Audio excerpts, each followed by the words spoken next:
Hi friends, എല്ലാവർക്കും Malayalam shares YouTube ചാനലിലേക്ക് സ്വാഗതം. Good evening. ഈ വീഡിയോയിൽ നമ്മൾ ഡിസ്കസ് ചെയ്യാനായിട്ട് പോകുന്നത് ഇന്ന് മാർക്കറ്റ് എങ്ങനെയാണ് സമാപിച്ചത്, ടോപ്പ് ഗെയിനേഴ്സ് ആയിട്ടുള്ള സ്റ്റോക്കിൽ ഏതൊക്കെയാണ്, ലാസ്റ്റ് വീക്കിൽ നമ്മൾ ഡിസ്കസ് ചെയ്ത സ്റ്റോക്കിലൊക്കെ എങ്ങനെ പെർഫോം ചെയ്തിട്ടുണ്ട്, ഇനി ബ്രേക്ക്ഔട്ട് തരാൻ സാധ്യതയുള്ള സ്റ്റോക്കിൽ ഏതൊക്കെയാണെന്ന് നോക്കാം. അപ്പോൾ ഇന്ന് ബഡ്ജറ്റ് ഡേ ആയി നല്ല വോളറ്റൈൽ കാണും എന്ന് പ്രതീക്ഷിച്ചു, ബട്ട് അത്ര വോളറ്റൈൽ ഒന്നും ആയില്ല. ഓക്കെ, ഗ്യാപ്പ് അപ്പിൽ ഓപ്പൺ ചെയ്തു, പിന്നെ ഡൗൺ ആയിട്ട് പിന്നെ ഫുൾ സൈഡ് വേസ് ആണ് ഇന്ന് പോയിരിക്കുന്നത്. ഓക്കെ, നിഫ്റ്റി ഒരു ഫ്ലാറ്റ് നെഗറ്റീവിൽ ക്ലോസ് ചെയ്തിട്ടുണ്ട്.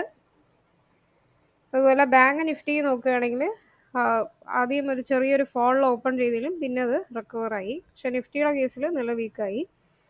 സോ നിഫ്റ്റി 21,697, അതുപോലെ ബാങ്ക് നിഫ്റ്റി 46,188. അപ്പോൾ ഇന്നലെ നമ്മൾ പറഞ്ഞതേ ഉള്ളൂ 21,835 ആ ഒരു ലെവല് ബ്രേക്ക് ചെയ്യുകയാണെങ്കിൽ മാത്രമേ നമുക്ക് 22,600 ആ ടാർഗറ്റിൽ വരുമ്പോൾ ബുള്ളിഷ് എന്ന് പറയാനായിട്ട് പറ്റുള്ളൂ. അപ്പോൾ അതുവരെ ടാർഗറ്റിന് വരുന്നതിന് മുന്നേ ഉള്ള കാര്യങ്ങൾ നോക്കുകയാണെങ്കിൽ ഇങ്ങനെ സൈഡ് വേസ് പോകാനുള്ള സാധ്യതയാണ് കൂടുതലായിട്ടും ഉള്ളത്. ഇന്ന് ബിഗ്ഗസ്റ്റ് ഗെയിനർ ആയത് മാരുതി സുസുക്കി, ബിഗ്ഗസ്റ്റ് ലൂസർ ആയത് അൾട്രാടെക് സിമെന്റ്. നല്ല പെർഫോം ചെയ്തിരിക്കുന്ന സെക്ടർ നിഫ്റ്റി PSU ബാങ്കും, വേഴ്സ്റ്റ് ആയിട്ട് പെർഫോം ചെയ്തിരിക്കുന്നത് നിഫ്റ്റി മെറ്റൽ സെക്ടറും ആകുന്നു. സോ ഇന്ന് ഹയസ്റ്റ് ഗെയിനർ എന്ന് പറയുമ്പോൾ ഹുഡ്കോ ഈ ഒരു സ്റ്റോക്കാണ്. Housing and urban development corporation 20% one ഡേയിൽ തന്നെ കയറിയിട്ടുണ്ട്. അപ്പോൾ നമ്മൾ ഫ്രൈഡേ ഈ ഒരു സ്റ്റോക്ക് പറഞ്ഞതേ ഉള്ളൂ. അപ്പോൾ നല്ല കയറിയിട്ടുണ്ട്. അതുപോലെ NBCC ഇന്ത്യ 9.42%. നെക്സ്റ്റ് 150 ആയിരിക്കും ടാർഗറ്റ് വരിക. ഷിപ്പിംഗ് കോർപ്പറേഷൻ ഓഫ് ഇന്ത്യ നല്ല പെർഫോം ചെയ്തിട്ടുണ്ട്, 231 എത്തിയിരിക്കുകയാണ്. അതുപോലെ ഇൻഫിബീം 37 റുപ്പീസിൽ റീച്ച് ചെയ്തിട്ടുണ്ട്. 40 ആണ് ഇനി നെക്സ്റ്റ് ടാർഗറ്റ് എക്സ്പെക്ട് ചെയ്യുന്നത്. അത് മിക്കവാറും വരാനുള്ള സാധ്യതയുണ്ട്. ദെൻ BSE ലിമിറ്റഡ് ഇന്നലെ പറഞ്ഞതേ ഉള്ളൂ, നല്ല കയറിയിട്ടുണ്ട്. ഓക്കെ, ദെൻ PSB 54 റുപ്പീസിലാണ് ഇപ്പോൾ കറണ്ട്ലി. 60 ടാർഗറ്റ് വേഗം എത്തുന്നതായിരിക്കും. അതുപോലെ സെഞ്ച്വറി ടെക്സ്റ്റൈൽസ്, അതെല്ലാം നമ്മൾ ഡിസ്കസ് ചെയ്ത സ്റ്റോക്കിലെല്ലാം നല്ല ഇന്ന് പെർഫോം ചെയ്തിട്ടുണ്ട്. 1516 റുപ്പീസിൽ ട്രേഡ് ചെയ്യുന്നു. അതുപോലെ IOB ഇന്ത്യൻ ഓവർസീസ് ബാങ്ക് 52. അതുപോലെ യൂക്കോ ബാങ്ക് നല്ല പെർഫോം ചെയ്തിട്ടുണ്ട്. സുസ്ലോൺ എനർജി നല്ല പെർഫോം ചെയ്തു, 4.90% വന്നിട്ടുണ്ട്. മാരുതി സുസുക്കി നമ്മൾ പറഞ്ഞു 12,000 ടാർഗറ്റ് വരുമെന്ന് പറഞ്ഞ് വീഡിയോയിൽ ഇട്ടിട്ടുണ്ടായിരുന്നു. ഇപ്പോൾ ഇന്ന് 10,630 ഏകദേശം ടാർഗറ്റ് റീച്ച് ആവാറായി.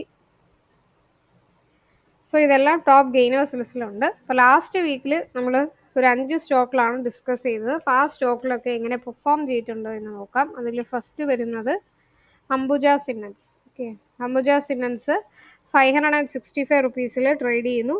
580 ബ്രേക്ക് ചെയ്യുകയാണെങ്കിൽ 680 വരെ പോകാൻ സാധ്യതയുള്ള നല്ലൊരു സ്റ്റോക്കാണ്. അപ്പോൾ എല്ലാ സ്റ്റോക്കുകളും ലാസ്റ്റ് വീക്കിൽ പറഞ്ഞത് നല്ല പെർഫോം ചെയ്തിട്ടുണ്ട്, ഏകദേശം ടാർഗറ്റൊക്കെ റീച്ചാറായി. ബജാജ് ഓട്ടോയാണ് സെക്കൻഡ് പറഞ്ഞ സ്റ്റോക്ക്, 7,656, 8,200 ടാർഗറ്റ് എക്സ്പെക്ട് ചെയ്യുന്നു. അതുപോലെ സരിഗമ ഇന്ത്യ 355, 400 ടാർഗറ്റ് റീച്ച് ആകും. ദെൻ ഫൈൻ ഓർഗാനിക്സ് ഡിസ്കസ് ചെയ്തിരുന്നു. ഓക്കെ, ഫൈൻ ഓർഗാനിക്സ് 4,743, സോ 5,150 ആ ഒരു റേഞ്ചിലേക്ക് വരും. ദെൻ NLC ഇന്ത്യ 261 റുപ്പീസ് എത്തി. സോ 300 വേഗം റീച്ച് ആവും. 20% വരെ ഈ ഒരു സ്റ്റോക്കിൽ നമുക്ക് റിട്ടേൺസ് പ്രതീക്ഷിക്കാം. അപ്പോൾ ഈ 5 സ്റ്റോക്കുകളും ഏകദേശം എല്ലാം നല്ല പെർഫോം ചെയ്തിട്ടുണ്ട്. ഇപ്പോൾ ടാർഗറ്റ് ഹിറ്റ് ആവാത്തത് നമ്മൾ 2 വീക്സ് ടു 1 മന്ത് ആണ് ടൈം ഫ്രെയിം പറഞ്ഞത്, വേഗം തന്നെ ഹിറ്റ് ആവുന്നതായിരിക്കും. ഒരുവിധം ബെറ്റർ പെർഫോം ചെയ്യുന്നുണ്ട്, നമുക്ക് ഹോൾഡ് ചെയ്യാം. അപ്പോൾ ഇനി ബ്രേക്ക്ഔട്ട് തരാൻ സാധ്യതയുള്ള സ്റ്റോക്കുകൾ ഏതൊക്കെയാണെന്ന് നോക്കാം. അതിനു മുന്നേ ഒരു ഡിസ്ക്ലൈമർ പറയുന്നു, ഞാൻ സെബി രജിസ്റ്റേർഡ് ആയിട്ടുള്ള അനലിസ്റ്റ് അല്ല. സോ നിങ്ങളും കൂടി ഈ സ്റ്റോക്കിൽ അനലൈസ് ചെയ്യുക, എന്നിട്ട് മാത്രമേ ഇൻവെസ്റ്റ് ചെയ്യാൻ പാടുള്ളൂ. സ്റ്റോക്കിൻ്റെ ടെക്നിക്കൽ എങ്ങനെയാണ്, അതുപോലെ വാല്യുവേഷൻ, ഫണ്ടമെൻ്റൽ ഇതെല്ലാം ചെക്ക് ചെയ്തിട്ട് മാത്രം ഇൻവെസ്റ്റ് ചെയ്യാം. ഓക്കെ, ഇതിൽ ഫസ്റ്റ് നമ്മൾ ഇന്ന് ഡിസ്കസ് ചെയ്യാനായിട്ട് പോകുന്ന stock CDSL, central depository services. 1811 റുപ്പീസിൽ ട്രേഡ് ചെയ്യുന്നു. 2000 ആണ് ടാർഗറ്റ് എക്സ്പെക്ട് ചെയ്യുന്നത്. 11% വരെ വരാൻ സാധ്യതയുള്ള ഒരു സ്റ്റോക്കാണ്. 8 to 9% അല്ലെങ്കിൽ മാക്സിമം 11% വരെ വരാൻ സാധ്യതയുണ്ട്. ദെൻ HEG ലിമിറ്റഡും 1787 റുപ്പീസിൽ ട്രേഡ് ചെയ്യുന്നു. 2000 വേഗം ടാർഗറ്റ് ചെയ്യും. സോ 11% ആണ് ഈ ഒരു സ്റ്റോക്കിന് ടാർഗറ്റ് എക്സ്പെക്ട് ചെയ്യുന്നത്. Third stock Can Fin Homes. 795 റുപ്പീസിലാണ് ട്രേഡ് ചെയ്യുന്നത്.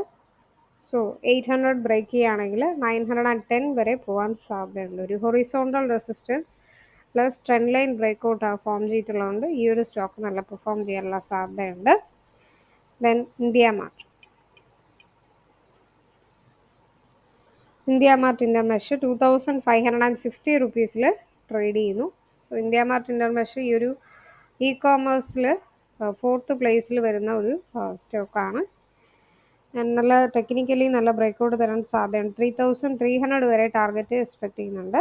സോ 12 to 28% വരെ റിട്ടേൺസ് ഈ ഒരു സ്റ്റോക്കിൽ നമുക്ക് എക്സ്പെക്ട് ചെയ്യാം. Last but not least V Guard Industries 299 റുപ്പീസിൽ ട്രേഡ് ചെയ്യുന്നു. സോ 305 ബ്രേക്ക് ചെയ്യുകയാണെങ്കിൽ 330, 400 വരെ പോകാൻ സാധ്യതയുണ്ട്.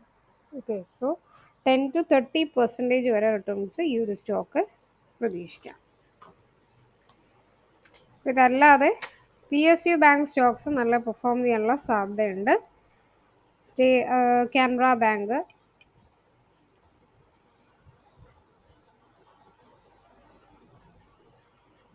കാനറ ബാങ്ക് 502 റുപ്പീസിൽ ട്രേഡ് ചെയ്യുന്നു. 502 നല്ല ബ്രേക്ക്ഔട്ട് തരാൻ സാധ്യതയുള്ള ഒരു സ്റ്റോക്കാണ്. യൂണിയൻ ബാങ്ക് ഓഫ് ഇന്ത്യ ഇതെല്ലാം നല്ല 145 റുപ്പീസിൽ ട്രേഡ് ചെയ്യുന്നു. 167 ആ ഒരു ടാർഗറ്റ് എക്സ്പെക്ട് ചെയ്യാം. അതുപോലെ State Bank of India. Okay, banking സ്റ്റോക്കുകളൊക്കെ നല്ല പെർഫോം ചെയ്യാനുള്ള സാധ്യതയുണ്ട്. 648 റുപ്പീസിൽ ട്രേഡ് ചെയ്യുന്നു. 695 to 715 ആ ഒരു റേഞ്ച് ടാർഗറ്റ് എക്സ്പെക്ട് ചെയ്യാവുന്നതാണ്. ബാങ്ക് ഓഫ് ബറോഡ 256 റുപ്പീസ് എത്തിയിരിക്കുന്നു. ദെൻ പഞ്ചാബ് നാഷണൽ ബാങ്ക്, ഇതെല്ലാം നല്ല ഗ്രോയിങ് ആയിട്ടുള്ള നല്ലൊരു സ്റ്റോക്കാണ് Punjab national bank. Okay, so PSU banking സ്റ്റോക്കിൽ നല്ല ഉയരാൻ സാധ്യതയുണ്ട്. പിന്നെ ബഡ്ജറ്റ് വൈസ് ഏതൊക്കെ സ്റ്റോക്കിൽ ഫോക്കസ് ചെയ്യണം, ഏതൊക്കെ സെക്ടർ ഫോക്കസ് ചെയ്യണം എന്നുള്ള ഡീറ്റെയിൽ വീഡിയോ ഞാൻ വേറെ ഒരു സെപ്പറേറ്റ് ആയിട്ട് വീഡിയോ ഇടാം, എന്തൊക്കെ ഹൈലൈറ്റ്സ് ആണുള്ളതെന്നുള്ളത്. അപ്പോൾ ഇന്ന് ജസ്റ്റ് നമ്മൾ ഇന്ന് ഏതൊക്കെ സ്റ്റോക്കിൽ ബ്രേക്ക്ഔട്ട് തന്നു, ഈ ബ്രേക്ക്ഔട്ട് സ്വിംഗ് ട്രേഡിങ്ങിന് ഫോക്കസ് ചെയ്യുന്ന സ്റ്റോക്കിലാണ് തന്നത്. അപ്പോൾ ഈ വീഡിയോ നിങ്ങൾക്ക് പ്രയോജനമായിട്ട് തോന്നുന്നെങ്കിൽ മറക്കാതെ മലയാളം ഷെയറുടെ യൂട്യൂബ് ചാനൽ സബ്സ്ക്രൈബ് ചെയ്യുക. അതോടൊപ്പം തന്നെ ബെൽ ബട്ടൺ ക്ലിക്ക് ചെയ്യുക. പുതിയ വീഡിയോസൊക്കെ ഇടുമ്പോൾ നോട്ടിഫിക്കേഷൻ ഉടനെ വരുന്നതായിരിക്കും. കമൻറ്റിൽ നിങ്ങളുടെ വിലയേറിയ അഭിപ്രായങ്ങൾ രേഖപ്പെടുത്തുക. ഏതൊക്കെ ടൈപ്പ് ഓഫ് വീഡിയോസ് വേണം, അല്ലെങ്കിൽ വീഡിയോസിൽ എന്തെങ്കിലും ചേഞ്ചസ് വേണമെന്നുണ്ടെങ്കിൽ നിങ്ങൾക്ക് രേഖപ്പെടുത്താം. മലയാളം ഷെയറുടെ ടെലഗ്രാം ചാനൽ മറക്കാതെ സബ്സ്ക്രൈബ് ചെയ്യുക. ഡെയിലി സ്റ്റോക്ക് മാർക്കറ്റ് ന്യൂസുകൾ, ടിപ്സുകളൊക്കെ നിങ്ങൾക്ക് ലഭിക്കുന്നതായിരിക്കും. പ്ലേലിസ്റ്റിൽ ബിഗിനേഴ്സിന് വേണ്ടി ഒത്തിരി വീഡിയോസ് ഇട്ടിട്ടുണ്ട്. ബേസിക് വീഡിയോസ്, അതുപോലെ ക്രൂഡ് ഓയിൽ റിലേറ്റഡ് ആയിട്ടും ടെക്നിക്കൽ റിലേറ്റഡ് ആയിട്ടുള്ള വീഡിയോസ് ഒക്കെ ഇട്ടിട്ടുണ്ട്. അപ്പോൾ അതും കൂടി ചെക്ക് ചെയ്യുക. അപ്പോൾ നാളത്തെ ട്രേഡിംഗ് നിങ്ങൾക്ക് എല്ലാ രീതിയിലും സക്സസ്ഫുൾ ആകട്ടെ എന്ന് പ്രാർത്ഥിക്കുന്നു. നന്ദി, നമസ്കാരം.